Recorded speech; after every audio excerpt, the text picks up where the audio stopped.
Hello students, hydrocarbon chapter में हम लोग पढ़ रहे थे एल्कीन एंड एल्काइन। इससे पहले हम लोग एल्केन पढ़ चुके हैं। लास्ट वीडियो लेक्चर में मैंने आप लोगों को एल्कीन एल्काइन की फॉर्मेशन की कुछ रिएक्शंस बताई थी जो आप लोगों ने पढ़ ली होगी। अब फोर्थ रिएक्शन स्टार्ट करते हैं एल्कीन एल्काइन की फॉर्मेशन के लिए। हेडिंग डाल लीजिए आप लोग। फोर्थ रिएक्शन है formation of alkenes and alkynes by dehalogenation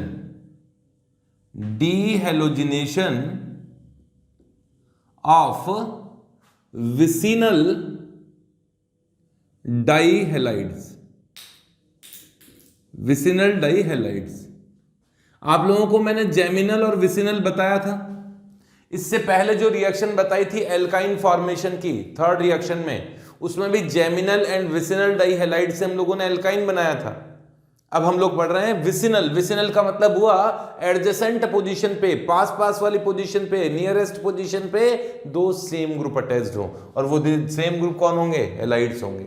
like R C H R, और यहां एक्स और एक्स मौजूद हैं, ये है विसिनल डाइहैलाइड। यहां जनरली दोनों एक्स या तो क्लोरीन होंगे या ब्रोमीन होंगे। फ्लोरीन होता है तो रिएक्शन नहीं करता है, और आयोडीन होगा तो वो जिंदा नहीं रह सकता है, क्योंकि एडजेसेंट पोजीशन पे दो आयोडीन एग्जिस्ट नहीं करते। किसी भी कंपाउंड में बिल्कुल पास पास वाली पोजीशन पे अगर दो आयोडीन होंगे तो वे वैसे ही एलिमिनेट हो जाते हैं, बाहर निकल जाते हैं, आपस में बहुत ज्यादा स्टेबल नहीं होते। तो विसिनल डाइहैलाइड की रिएक्शन की जाती है जिंक डस्ट के साथ में। जिंक डस्ट के साथ में इसे हीट किया जाता है तो जिंक इन हैलोजेंस को निकाल ले जाता है, उड़ा ले जाता है, जिंक हैलाइड बनाता है और एल्कीन का फॉर्मेशन करता है। कार्बन कार्बन डबल बॉन्ड बनता है, यहां से एक्स एक्स निकला और डबल बॉन्ड का फॉर्मेशन हुआ। ऐसे ही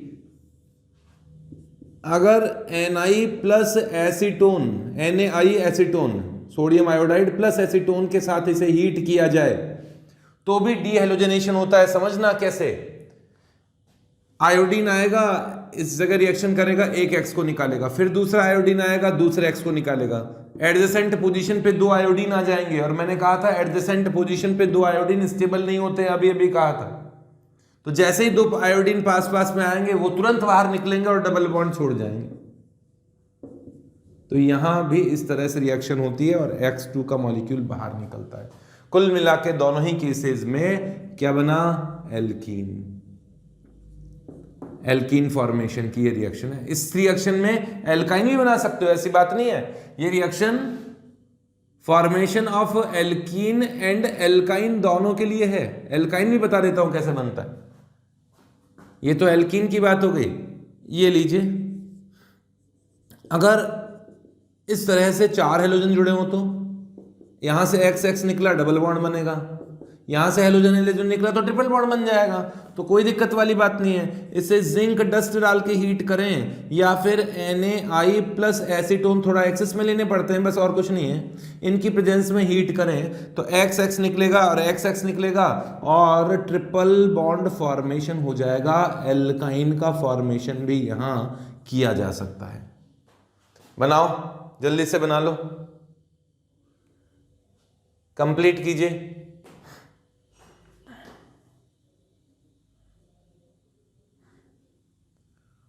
लिख लिया होगा। एक एग्जाम्पल लेता हूं। अब यहां तो एग्जाम्पल ज्यादा बनेंगे नहीं। एक्स और एक्स में आर की जगह मैं क्या लगा सकता हूं? मिथाइल, इथाइल, प्रोपाइल, ब्यूटाइल, और क्या बना दो इसे। अब मैं मिटा देता हूं बस।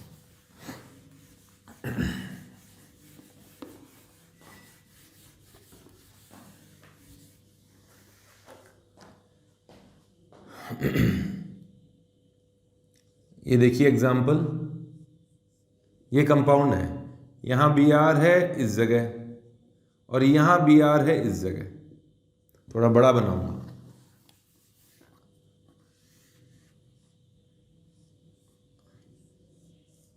यहां Br है यहां, और एक Br है यहां। वो तो अपोजिट साइड से निकले, किधर से भी निकल जाएंगे। इसमें डाल दिया एल्कोहलिक KOH और हीट किया, क्या बनेगा? और इसमें जिंक डाल के हीट किया, क्या बनेगा? एल्कोहलिक KOH का काम है HX को निकालना। ये HX निकालता है, ये डीहाइड्रोहेलोजिनेशन करता है, डीहाइड्रोहेलोजिनेशन। काम तो है, ये भी एलिमिनेशन करेगा। और ये क्या काम करता है? डीहेलोजिनेशन, मतलब हेलोजन हेलोजन को निकालता है जिंक, डीहेलोजिनेशन। दोनों का काम अलग अलग है, बनाते तो डबल बॉन्ड है। तो इस केस में तो हेलोजन हेलोजन निकल जाएगा और डबल बॉन्ड बनेगा। तो यहां क्या बना? साइक्लोहेक्सीन बना। बट एल्कोहलिक KOH HX को बाहर निकालता है, और वो भी अपोजिट साइड से। तो Br की बीटा पोजीशन पे H है क्या अपोजिट साइड? यहां तो नहीं है, तो यहां से निकालना पड़ेगा, मजबूरी है। तो यहां से HX निकलेगा, डबल बॉन्ड बनेगा। यहां से HX निकलेगा और यहां डबल बॉन्ड बनेगा। कहने का मतलब इस तरह से डबल बॉन्ड बन जाएंगे। दोनों का काम अलग अलग है, ठीक है। कोई ये ना कहे कि सर है ना HBr एल्कोहलिक KOH तो 2 HBr नहीं निकालता, 2 HBr नहीं निकालता, ऐसा कुछ नहीं कहा मैंने ये कहा था कि एल्कोहलिक KOH एल्काइन नहीं बना पाता इस तरह से डीहाइड्रोहेलोजिनेशन के लिए। उसके लिए हमें NH2 लेना पड़ता था, सोडियम अमाइड का यूज करना पड़ता था। बट यहां तो HX का मॉलिक्यूल निकल रहा है, ठीक है।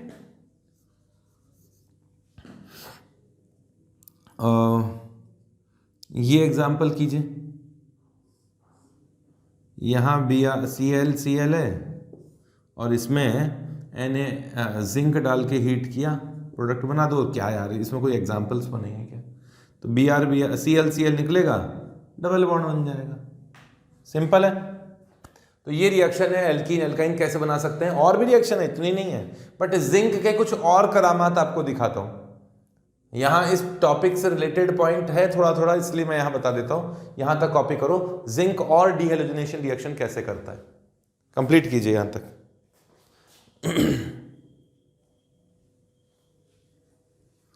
मिटा दो इसे तो।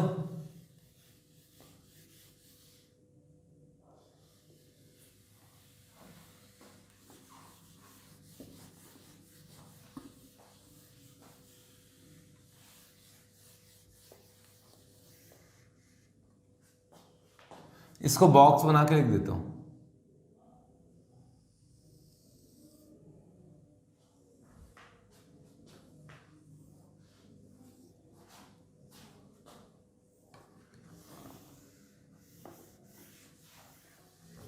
Other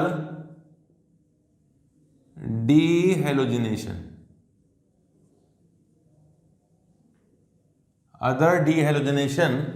reactions with zinc. Zinc की थोड़ी और रिएक्शन देख लो। अभी वो तो बता ही दिया कि डबल बॉन्ड ट्रिपल बॉन्ड कैसे बनाते हैं। ये वुड्स रिएक्शन की तरह भी करता है। वुड्स रिएक्शन मैंने बता दी तुम्हें, ये एल्केन चैप्टर में पढ़ाया था मैंने, जिंक की रिएक्शन यार, जिंक की ये रिएक्शन मैंने पढ़ाई थी, याद आ गया मुझे कि एल्काइल वुड्स रिएक्शन की तरह ही एल्काइल हैलाइड से अगर रिएक्शन कराया जाए और इससे जिंक डस्ट के प्रेजेंस में हीट किया जाए तो जिंक एक्स को निकाल ले जाता है। याद आया हो तो तुम्हें, बस वही रिएक्शन है, वही रिएक्शन का रिवीजन हो रहा है, ये मान लीजिए। तो मैं फटाफट लिख देता हूं, ठीक है। इस तरीके से होता है।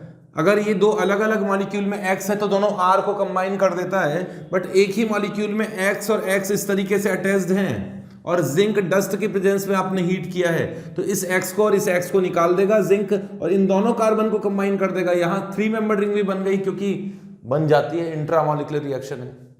इंट्रामॉलिक्यूलर रिएक्शन ज्यादा आसान होती है। ऐसी सिचुएशन हो कि यहाँ X है और यहाँ X है और सोडियम इससे जिंक से रिएक्शन करें तो इस X को और इस X को निकाल ले जाएगा जिंक, इस कार्बन और इस कार्बन को कंबाइन कर देगा तो यहाँ 5 मेंबर रिंग फॉर्मेशन हो जाएगी। डबल बॉन्ड ट्रिपल बॉन्ड तो आ ही गया। अच्छा, अगर ऐसा हो कि जैम डाइहेलाइड हो, जैसे यहाँ X है और यहाँ X है, तो जिंक दो मॉलिक्यूल्स को कंबाइन करेगा इस तरीके से। ये रहा RCH X एंड X और 2 जिंक आ गए यहाँ, तो इस तरह से एक्स एक्स को निकाल ले जाएगा और क्या बनाएगा, एल्कीन फॉर्मेशन करेगा, हायर एल्कीन फॉर्मेशन कर देता है। यहां अगर तीन हेलोजेंस अटैच्ड हो तो जिंक से काम नहीं चलता है। जिंक से बढ़िया इसमें सिल्वर डालना पड़ता है,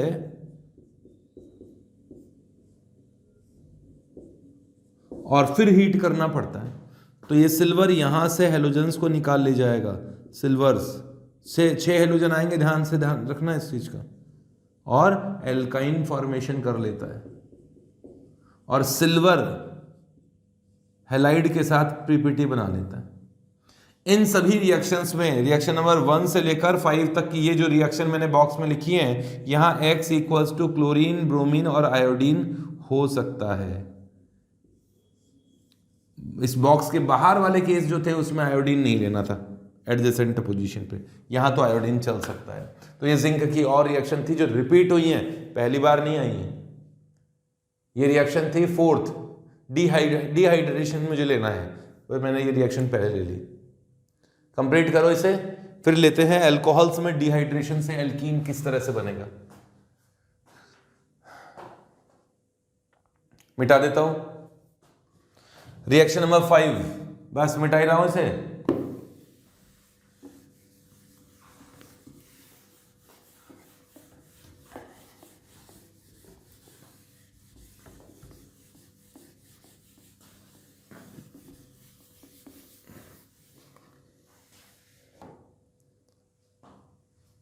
रिएक्शन नंबर 5 है, फॉर्मेशन है बाय डिहाइड्रेशन, हाइड्रेशन का उल्टा, डिहाइड्रेशन इन एल्कोहल्स। एल्कोहल्स में डिहाइड्रेशन से बनाएंगे अब, और ये रिएक्शन है केवल एल्कीन फॉर्मेशन की, एल्काइन इससे नहीं बनता है। इससे पहले वाली जो रिएक्शंस थी, 4 रिएक्शन बता दी जिससे एल्कीन भी बनता है, एल्काइन भी बनता है, वो कॉमन रिएक्शन थी। अब डिफरेंट आएगी, अब केवल एल्कीन फॉर्मेशन की रिएक्शन लूंगा, एक आध कोई एल्काइन फॉर्मेशन की रिएक्शन भी आएगी। तो ये है only for formation of carbon carbon double bond, triple bond इससे नहीं बनता है। रिएक्शन क्या है सुनना जरा, इसमें भी सैडजेफ हाफमान 2 ही प्रोडक्ट्स बनते हैं। ये मैंने अल्कोहल लिया, इस अल्कोहल की ये अल्फा पोजीशन है, ये बीटा पोजीशन है, और ये भी बीटा पोजीशन है। इसमें भी बिल्कुल पास पास वाली पोजीशन से HOH बाहर निकलता है, तो इसलिए ये भी बीटा एलिमिनेशन है। क्या बताया था मैंने, बीटा एलिमिनेशन मींस जब 2 ग्रुप एडजेसेंट पास पास वाली पोजीशन से बाहर निकले तो बीटा एलिमिनेशन है। यहां भी वही होगा। इस अल्कोहल की रिएक्शन जब कुछ रिएजेंट से कराएंगे, डिहाइड्रेटिंग रिएजेंट से, डिहाइड्रेटिंग रिएजेंट्स, डिहाइड्रेटिंग रिएजेंट से करवा दिया जाए तो डिहाइड्रेटिंग रिएजेंट्स तो H2O का मॉलिक्यूल एब्जॉर्ब ही करेगा, यहां से HOH निकलेगा, यहां से HOH निकलेगा। 2 पॉसिबिलिटीज थी और उन्हीं दोनों पॉसिबिलिटीज के अकॉर्डिंग डिफरेंट टाइप की एल्कीन्स बनेगी। क्या उनका नेम बताने की जरूरत है, किसे सैडजेफ कहा जाएगा और किसे हॉफमैन कहा जाएगा? समझ गए? ये तो हो गया सैडजेफ एल्कीन, सैडजेफ एल्कीन, और ये है हॉफमैन एल्कीन।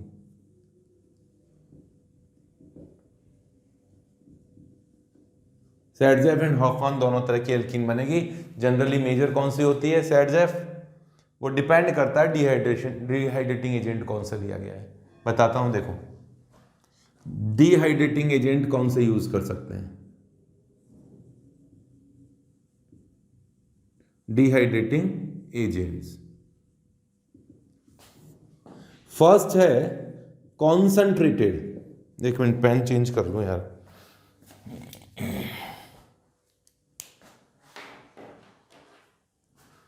कॉन्संट्रेटेड H2SO4 की प्रेजेंस में हीट किया जाए, अच्छा खासा हीट करना है, या फिर कॉन्संट्रेटेड H3PO4, क्या इनके नेम बताने चाहिए क्या मुझे? इसे सल्फ्यूरिक एसिड कहा जाता है, इसे फॉस्फोरिक एसिड कहा जाता है, इनकी प्रेजेंस में हीट करें तो मेनली E1 एलिमिनेशन होती है।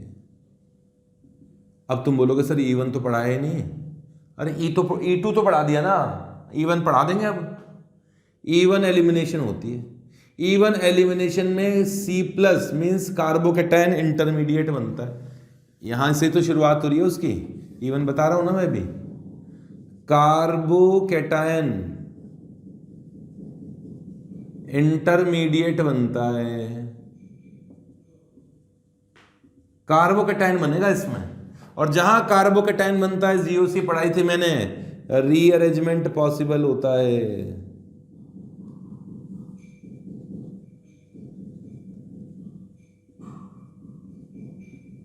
ठीक है, और प्रोडक्ट तो सैडजेफ ही होता है, मेजर प्रोडक्ट इसमें होगा सैडजेफ प्रोडक्ट, मेजर प्रोडक्ट सैडजेफ होगा। अगर इन दोनों रिएजेंट्स का यूज किया जाए तो सैडजेफ प्रोडक्ट मेजर होगा।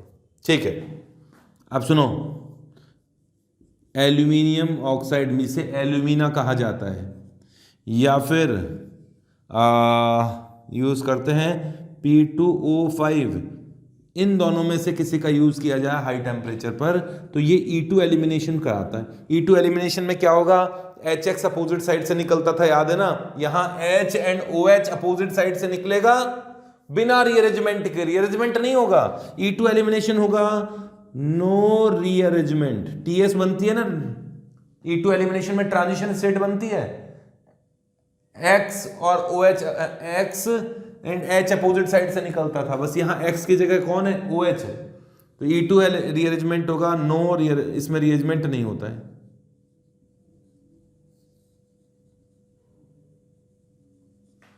और प्रोडक्ट तो भाई सैडजेफ एल्कीन सी मेजर होंगे, सैडजेफ प्रोडक्ट ही मेजर प्रोडक्ट होता है।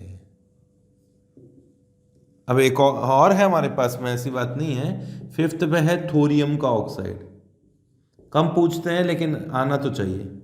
और सिक्स्थ पे है टंगस्टन का, टंगस्टन समझते हैं, W वुल्फॉर्म, इसके ऑक्साइड्स की प्रेजेंस में हीट किया जाए तो होती तो E2 एलिमिनेशन है, रीअरेंजमेंट तो इसमें भी नहीं होता है, नो रीअरेंजमेंट,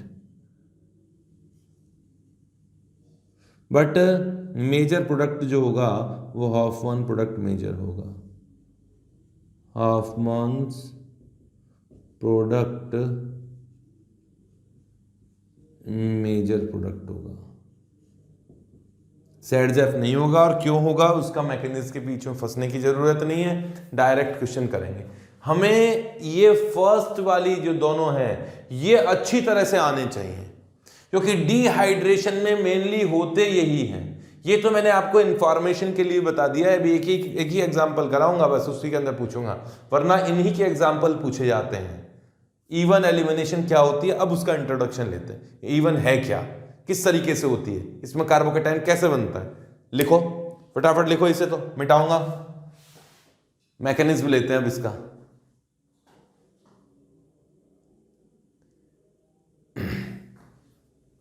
मिटा देता हूं अब तो।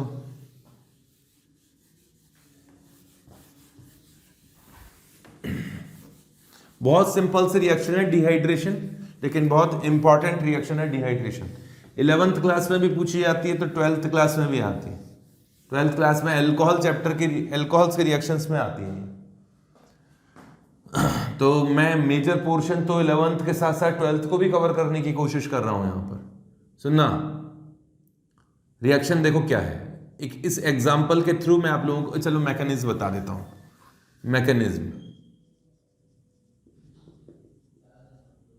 मैकेनिज्म में ये लिया मैंने, वही अल्कोहल लेके बता देता हूं। और कौन सा मैकेनिज्म बता रहा हूं?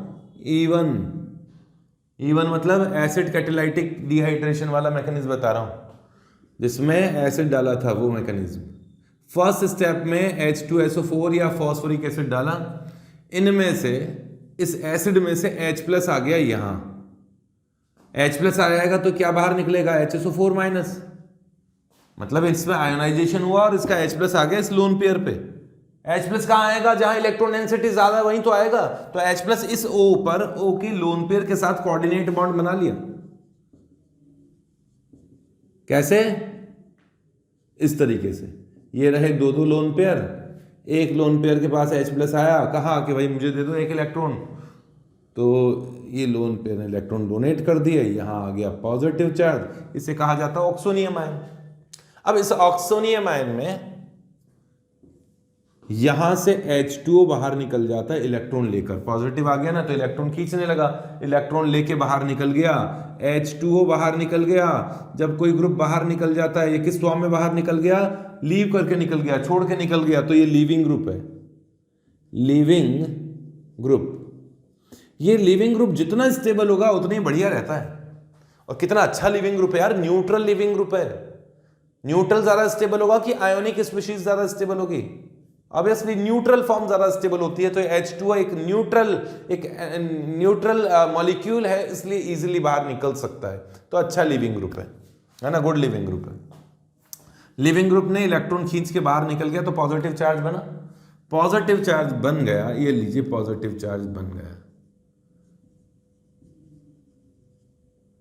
अब पॉजिटिव चार्ज के जस्ट पास वाली पोजीशन, जैसे यहां पर H है, वो H+ निकाले जाते हैं।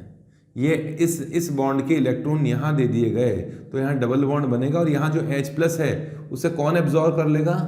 HSO4-, ये रहा HSO4- यहीं घूम रहा है इस सॉल्यूशन में। और जैसे ही H+ यहां आया, H+ यहां कैटायन बना, वहां से H+ निकल गया, यहां से H+ निकला तो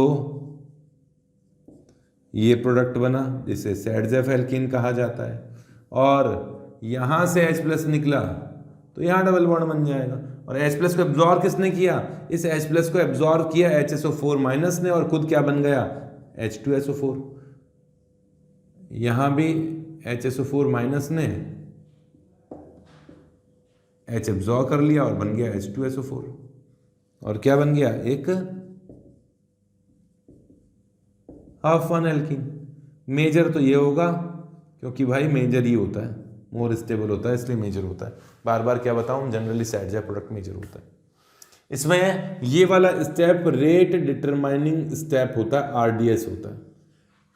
E1 रिएक्शन में जब पहली बार कार्बोकेटायन बनता है वो स्टेप सबसे स्लो होता है।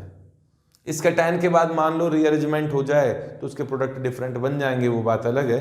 बट ये वाला प्रोडक्ट, मतलब ये वाला स्टेप RDS होता है, स्लो स्टेप होता है। इसीलिए कैटायन जितना स्टेबल बनेगा ना, रिएक्शन उतनी फास्ट होगी। क्यों? क्योंकि RDS में कैटायन बन रहा है, ये कैटायन और ज्यादा स्टेबल होता तो ये स्टेप और जल्दी हो जाती तो ओवरऑल रिएक्शन बढ़ जाती। RDS का मतलब होता है सबसे स्लो स्टेप। सबसे स्लो स्टेप जितनी फास्ट होगी उतनी ही ओवरऑल रिएक्शन फास्ट होगी। कैसे? क्योंकि जो सबसे स्लो स्टेप होता है उस स्टेप पर पूरा रिएक्शन का रेट डिपेंड करता है। वो स्लो स्टेप थोड़ा सा फास्ट हो जाए तो पूरी रिएक्शन का रेट भी फास्ट हो जाता है। तो ऐसा ही होता है किसी रिएक्शन में। मैंने आप लोगों को शायद एक पेन का एग्जांपल लेके समझाया था, है ना, समझाया था, शायद जरूर समझाया होगा। तो जितना स्टेबल कैटायन बनेगा रिएक्शन उतनी ही फास्ट होगी। तो reactivity of dehydration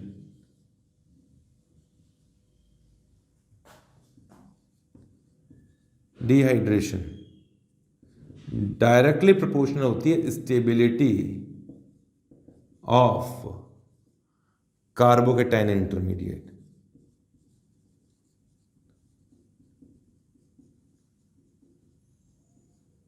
carbocation intermediate की स्टेबिलिटी के डायरेक्टली प्रोपोर्शनल होती है। और इतना तो आप लोगों को पता ही होगा यार, टर्शरी अल्कोहल है तो उसमें से OH निकलेगा तो टर्शरी केटायन बनेगा। टर्शरी केटायन ज़्यादा आसानी से निकल सकता है, मतलब टर्शरी केटायन ज़्यादा आसानी से बन सकता है क्योंकि ज़्यादा स्टेबल है। सेकेंडरी केटायन थोड़ा मुश्किल से बनेगा, तो सेकेंडरी अल्कोहल से सेकेंडरी केटायन बनेगा, प्राइमरी अल्कोहल से प्राइमरी केटायन बनेगा। तो रिएक्टिविटी का order tertiary, secondary and primary alcohol इस कैटेगरी इस तरीके से होता है। बनाओ एग्जाम्पल्स लेता हूँ, और एग्जाम्पल तो लिए ही नहीं अभी तक मैंने। रीअरेंजमेंट आप लोगों को पढ़ाया था ना मैंने जीओसी में, अब उसकी परीक्षा की घड़ी है कि आप लोगों को रीअरेंजमेंट कितना समझ में आया है। करते हैं, जल्दी लिखो, कंप्लीट करो, मिटा देता हूं।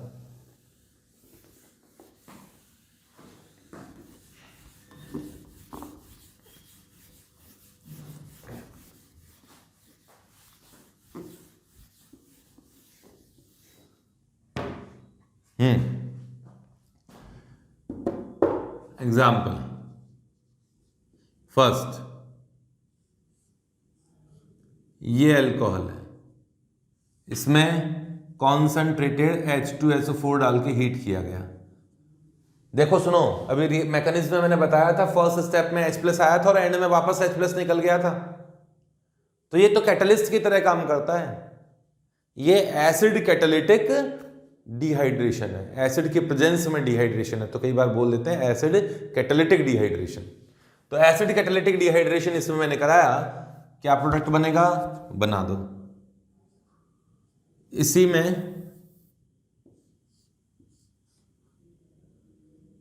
यहां OH है,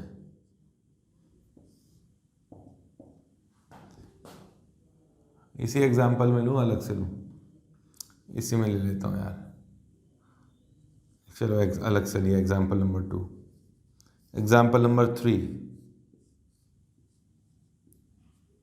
एग्जाम्पल नंबर 4,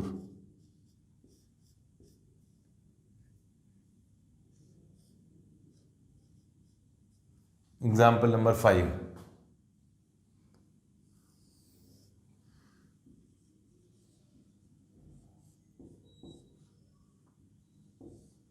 वही है।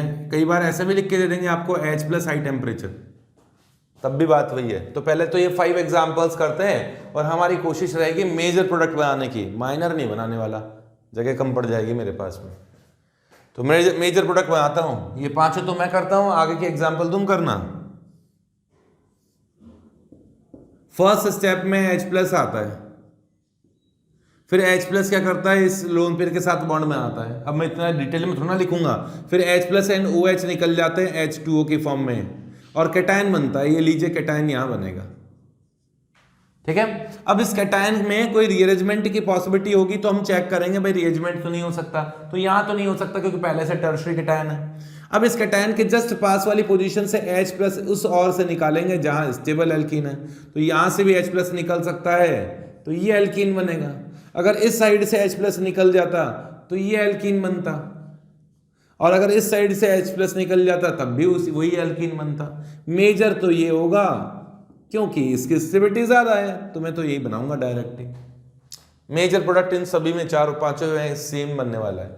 देखना कैसे, इस केस में H+ आया और H+ ने यहां इस OH पे बॉन्ड बनाकर फिर H2O को निकाल दिया, कैटायन बना। अब आप याद करो, ये तो प्राइमरी कैटायन है।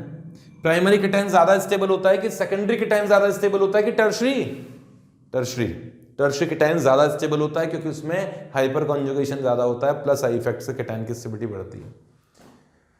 अगर यहां से H अपने इलेक्ट्रॉन्स के साथ यहां आ जाए तो टर्शरी कैटायन बनेगा। इतना आप लोगों को बताया जा चुका है, इसलिए बताने की जरूरत नहीं है। इसमें H शिफ्ट होगा, H शिफ्ट होगा तो ये कैटायन बना टर्शरी, जो कि ज़्यादा स्टेबल है। अब इसके बाद में रीअरेंजमेंट नहीं होगा तो सबसे ज़्यादा स्टेबल इसी का बनाएंगे। अब यहाँ से H निकल जाएगा इस जगह से, तो यहाँ डबल बॉन्ड बनेगा। मेजर प्रोडक्ट की बात चल रही थी, तो मेजर प्रोडक्ट इसमें ये होगा, ठीक है। इस केस में फर्स्ट स्टेप में H+ आएगा इस जगह और OH को निकालेगा। जब OH को निकालेगा तो कैटायन यहाँ बनेगा, सेकेंडरी कैटायन है। फिर उसके बाद में इस जगह इस टर्शरी कार्बन पे एक H है, वो H शिफ्ट होकर यहाँ आ जाए टर्शरी कार्बन से एक H शिफ्ट होकर यहाँ आ जाए तो यहाँ न्यूट्रल होगा, टर्शरी वाली पोजीशन पे कैटायन बनेगा, H शिफ्ट हुआ, H शिफ्ट हुआ तो टर्शरी कैटायन बना। ये वही कैटायन है जो ऊपर वाली रिएक्शन में बनाया गया है। नेक्स्ट यहाँ से H प्लस निकलेगा तो मेजर पॉसिबिलिटी आइडेंटिफाई कर रहा हूँ कि इस जगह से H निकलेगा, मेजर पॉसिबिलिटी। तो यहाँ से H निकला तो ये वाला मेजर प्रोडक्ट बनेगा। इस केस में क्या हुआ, फर्स्ट स्टेप में H प्लस आया, यहां से OH निकला तो कैटायन बना ये वाला प्राइमरी कैटायन। फिर ये प्राइमरी से सेकेंडरी बन सकता है ना, रीअरेंजमेंट होगा तो इसमें H शिफ्ट होगा, सेकेंडरी कैटायन बनेगा, अगेन H शिफ्ट होगा, टर्शरी कैटायन बनेगा। ये कैटायन वही है, इससे ज्यादा स्टेबली बन नहीं सकता, फिर इससे भी प्रोडक्ट तो वही बनेगा जो कि हमें बनाना है। ये एल्कीन बनेगा, यहां से H प्लस निकलेगा, इस जगह से H प्लस निकलेगा जिसे HSO4 एब्जॉर्ब कर लेगा, मेजर एल्कीन ये बनेगी। ठीक है, इस केस में फर्स्ट स्टेप में H प्लस आया, H2O निकल गया, ये कैटायन बना प्राइमरी कैटायन। 3 मिथाइल में से 1 मिथाइल उठकर यहां आ गया क्योंकि प्राइमरी से ज्यादा स्टेबल बनने वाला है। इसमें मिथाइल शिफ्ट हुआ, मिथाइल शिफ्ट हुआ, यहां से मिथाइल उठकर यहां आ गया तो 2 मिथाइल तो इस जगह रहेंगे ही ना, इस कार्बन पे 2 मिथाइल तो रहेंगे ही, 1 मिथाइल इस कार्बन पे आ गया तो यहां आ गया कैटायन, यहां बनाना, ये वही तो कैटायन है, इसीलिए तो मैंने कहा था सबके प्रोडक्ट सेम बनेंगे। तो फाइनल प्रोडक्ट सबका कैटायन सेम है तो H प्लस यहां से निकले और मेजर प्रोडक्ट ये वाला ही बनेगा। तो जानबूझ के मैंने ऐसे बना के दिए थे, इसीलिए मैं ये चाह रहा था कि इन सभी को एक में ही डाल देता ना तो बढ़िया होता, ये जिससे कि तुम्हें ऐसी फीलिंग ना आ जाए यार कितने सारे एग्जाम्पल है, इतने से ही तो हैं, एक ही तो कराया अभी तक। ये इसी एग्जाम्पल नंबर 1 के डिफरेंट पार्ट करा दिए। चलो कर लो, एग्जाम्पल नंबर 2 करेंगे अब। इतने कहाँ कराया, अभी कराए नहीं क्वेश्चंस। एग्जाम्पल नंबर 2 में ये अल्कोहल है, ये अल्कोहल है सेकंड, और ये अल्कोहल है। इन सभी में इस बार थोड़ा सा रिएजेंट चेंज कर देता हूं, कॉन्सेंट्रेटेड H3PO4 हाई टेम्परेचर पे यूज किया। एसिड ही तो है, वैसे ही रिएक्शन करता है, एसिड वाली जो अभी बताई थी ना सल्फ्यूरिक एसिड की, बिल्कुल सेम रिएक्शन होगी। एसिड आएगा, H प्लस आएगा, OH को निकालेगा, कैटायन बनाएगा, वैसे ही रिएक्शन होगी। मेजर प्रोडक्ट आप लोगों को बनाने हैं, केवल मैं यहां बोर्ड से हटूंगा और फिर आ जाऊंगा, आपको बनाने। चलो मेरे साथ साथ बनाओ। फर्स्ट स्टेप में H प्लस आया और OH को निकाला तो कैटायन कौन सा, इससे कौन सा कैटायन बना, ये बना टर्शरी कैटायन। इससे ज़्यादा तो स्टेबल बन नहीं सकता, यहाँ एक H है, H को निकालो, डबल बॉन्ड बनाओ। तो कहने का मतलब इसमें तो ये मेजर प्रोडक्ट बनेगा।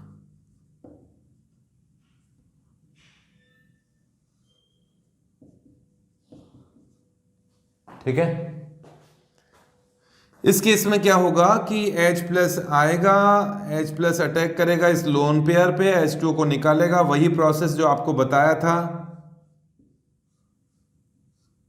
और यहां पॉजिटिव चार्ज बनेगा।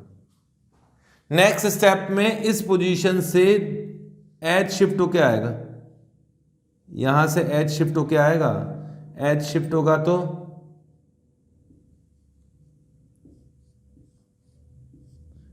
यहां टर्शरी कैटायन बनेगा। अब यहां से H है वो H निकल जाए तो वही एल्कीन बनेगी जो मैंने ऊपर बनाई है, तो यही एल्कीन बनेगी, यही मेजर प्रोडक्ट होगा। मेजर प्रोडक्ट से मतलब है मुझे तो यही पूछे जाते हैं, कई बार ये भी पूछ लेते हैं कितने प्रोडक्ट बनेंगे, तो जितने कैटायन बने हैं उसके जस्ट पास वाली पोजीशन से H प्लस निकलेगा और कैटायन बन जाए। इस केस में फर्स्ट स्टेप में ये उसी क्वेश्चन के पार्ट है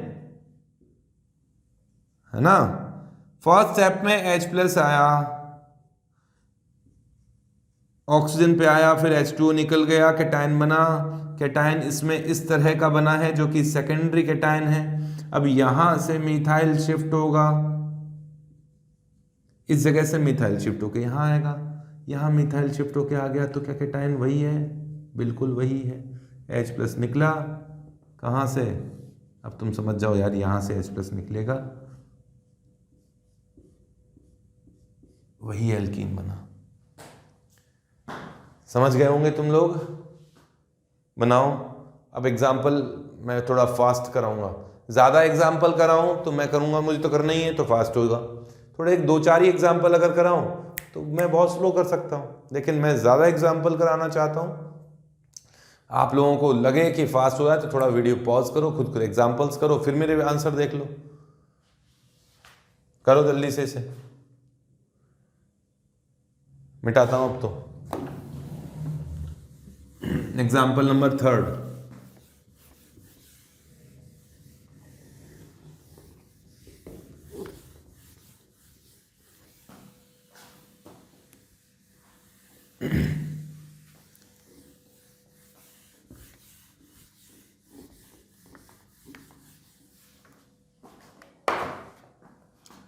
एग्जाम्पल नंबर 3, ये वाला कंपाउंड है। अब तुम ये तो समझ रहे होंगे यार, मैं एग्जाम्पल जानबूझ के वैसे ही दे रहा हूं जिससे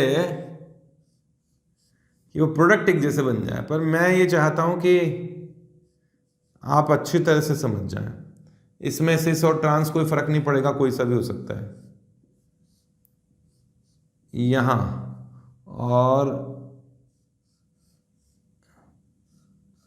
यहां, इनसे भी मेजर प्रोडक्ट एक ही बनेगा, पर मैं ये चाहता हूं कि मैं थोड़ा फास्ट करूं। एसिड डाल के हीट कर दिया, मैं जानबूझ के शो नहीं करना चाहता। कई बार वो क्वेश्चंस में भी ऐसे लिखते हैं कि H प्लस डाल के हीट कर दिया, तो फर्स्ट स्टेप में H प्लस आएगा, OH निकलेगा, कैटायन बनेगा ये वाला। फिर H प्लस यहां से निकालूंगा ना तो मेजर प्रोडक्ट यही होगा। अब तो समझ में आना चाहिए, यहां से H निकल जाता तो मेजर प्रोडक्ट ये कैसे हो सकता था? ये तो हॉफमैन प्रोडक्ट है, ये सेरजा प्रोडक्ट है, मेजर तो यही होगा। भाई एलिमिनेशन है तो H प्लस तो निकालना ही है, इसमें क्या सोचना है। इस केस में फर्स्ट स्टेप में कैटायन बना ये वाला, थोड़ा छोटा लिखता हूं, यहां से H प्लस आया, OH ने इसको निकाला, कैटायन यहां बना। ये सेकेंडरी कैटायन है, इसमें रीअरेंजमेंट हो सकता है, H शिफ्ट होकर यहां से यहां पहुंचेगा तो टर्शियरी कैटायन बनेगा, ये वही है। अब ये बताने की जरूरत थोड़ी ना है कि मेजर प्रोडक्ट ये होगा, सेरजेफ ही है।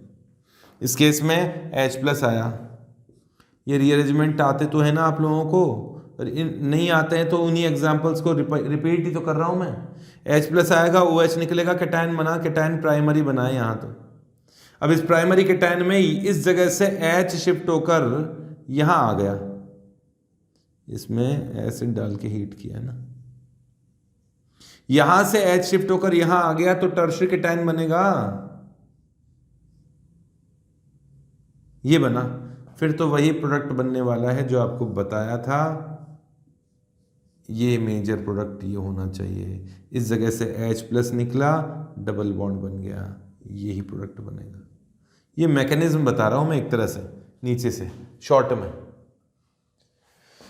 अब इसमें बड़ी दिक्कत आती है स्टूडेंट्स को, रिंग एक्सपेंशन। याद कीजिए, जब 4 मेंबर्ड रिंग या 5 मेंबर्ड रिंग की जस्ट पास वाली पोजीशन पे पॉजिटिव चार्ज होता है तो रिंग एक्सपेंशन सेंसिटिविटी बढ़ती है। 4 मेंबर्ड 5 मेंबर्ड में कंप्लीट कन्वर्ट हो जाएगी। अगर 5 मेंबर्ड रिंग के जस्ट पास में पॉजिटिव चार्ज है तो 5 मेंबर्ड रिंग इंक्रीज होकर 6 मेंबर्ड रिंग में कन्वर्ट हो जाती है। देखिए H प्लस आया है, लोन पेयर पे आ गया, फिर H2O निकल गया, दोनों को मैंने एक ही स्टेप में बता दिया, ये बना। ये दिखाई देना चाहिए नीचे, तो दिखाई तो दे रहा है।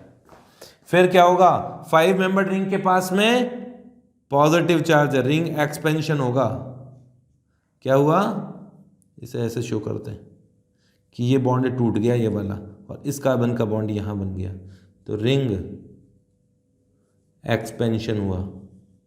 अरे रीअरेंजमेंट पढ़ाने का उद्देश्य ही यही था कि मैं इन रिएक्शंस को इजीली समझा सकूं। तो यहां से जब ये कार्बन यहां जुड़ जाएगा तो ये बॉन्ड टूट जाएगा और पॉजिटिव चार्ज यहां आएगा, डायरेक्ट बना देना चाहिए मुझे, तो ये लीजिए, यहाँ पॉजिटिव बना सेकेंडरी पर। एक और हो सकता है, इस जगह एक H है, अगर वो H शिफ्ट होके आ जाए तो इसमें H शिफ्ट होगा, H प्लस क्या होगा, इसमें H शिफ्ट होगा, और H शिफ्ट होने के बाद में टर्शियरी कैटायन बनेगा। ये कैटायन वही है जिसकी चर्चा हम लोग इतनी देर से कर रहे थे। अब यहाँ से H निकला, H निकलते ही वही प्रोडक्ट बना जो ऊपर वाली रिएक्शंस में बना है। समझ गए होंगे? और कितने एग्जाम्पल लूँ? एग्जाम्पल्स तो बढ़ाता रहूँगा, कितने ही बढ़ते जाएंगे। कंप्लीट कीजिए यहाँ तक। एग्जाम्पल नंबर 4, एल्कीन फॉर्मेशन कर रहे हैं हम लोग डिफरेंट टाइप से। रिंग एक्सपेंशन का एक और मजेदार एग्जाम्पल ये लीजिए,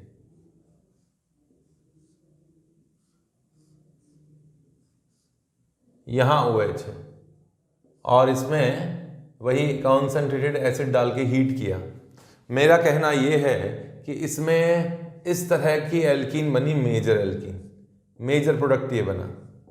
अब आप अगर वीडियो पॉज कर सको तो करके दिखा दो, और मतलब वीडियो पॉज नहीं, इस क्वेश्चन को करके दिखा दो पॉज करके, वरना मुझे तो करना ही है। तो आप लोग करने वाले हो, चैलेंज को स्वीकार करो। अब मैं करता हूं। फर्स्ट स्टेप में H प्लस आया, H प्लस ने OH को निकाल दिया, H2O निकल गया, कैटाइन बना। 5 मेंबर्ड रिंग के जस्ट पास में कैटायन बना। 5 मेंबर्ड रिंग में हुआ एक्सपेंशन। ये कार्बन जब यहां जुड़ जाएगा, ये बॉन्ड तो टूट जाएगा और इस कार्बन का बॉन्ड यहां आ जाएगा, तो ये भी 6 मेंबर्ड रिंग बनेगी। तो रिंग, इसमें रिंग एक्सपेंशन हुआ, बॉन्ड ये टूटा है तो पॉजिटिव यहां आएगा, रिंग एक्सपेंशन। और ये 6 मेंबर्ड रिंग, और यहां पर इस कार्बन का बॉन्ड देखिए 1 2 3 4 5 एंड 6, यहां बनेगा इस कार्बन का बॉन्ड, तो ये 6 मेंबर्ड रिंग एक और बनी। पॉजिटिव चार्ज यहां आया, इस जगह से H प्लस निकल जाए तो सैडजेप प्रोडक्ट बना ये वाला। अगर यहां से H प्लस निकल जाता तो ऑफ वन प्रोडक्ट बनता, वो माइनर बन जाता, ये माइनर होगा। तो ये एल्कीन फॉर्मेशन की कुछ रिएक्शंस थी, ठीक है। बनाओ इनको, और भी हैं रिएक्शंस, इतनी नहीं है। डिहाइड्रेशन है ये,